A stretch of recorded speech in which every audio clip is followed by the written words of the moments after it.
Sekarang ni kita berada di Pro2 DMM Sales and Service Center Chan Shaolin.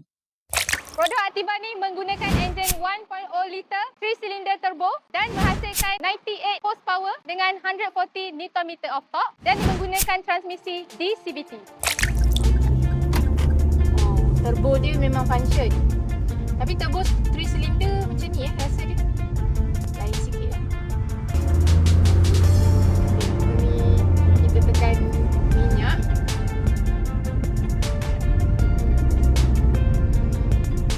Tapi still okey lah untuk brake tu. Walaupun dia kena tekan lama sikit, still okey. Approve. So far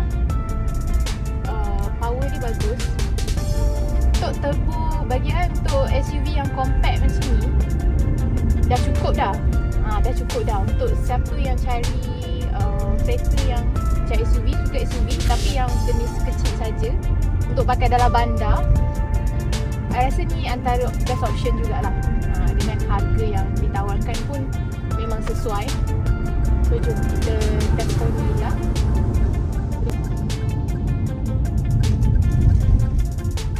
Suspension dia bagi I just normal lah Jalan dekat Malaysia ni kalau bonggol-bonggol ni semua dia macam dengan harga macam ni kita akan rasa sikit lah.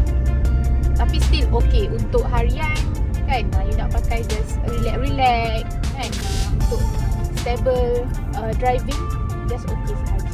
Based on my experience long distance kalau you duduk belakang mungkin kurang selesa sedikit, tapi depends kepada masing-masing lah. Sebab bagi I okey lah untuk kalau you duduk bahagian depan, driver and passenger depan, sebab I dah pernah bawa long distance, so bagus lah, memang selesa.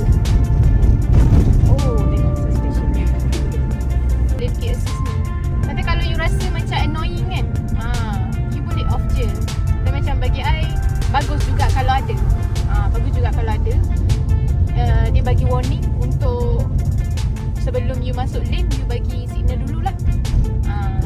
Untuk brake yang Activa ni, you kena tekan banyak sikit lah. Alright, so dari segi handling sebab I dah bawa banyak kereta juga, I cannot say the best handling. Tapi untuk siapa yang suka kereta yang just untuk daily, handling dia rasa sangat-sangat smooth lah.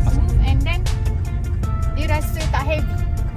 Sebab I pernah pegang steering yang lebih ringan lagi lah. Tapi bagus kenapa dia medium, dia stable lah and then dia balance.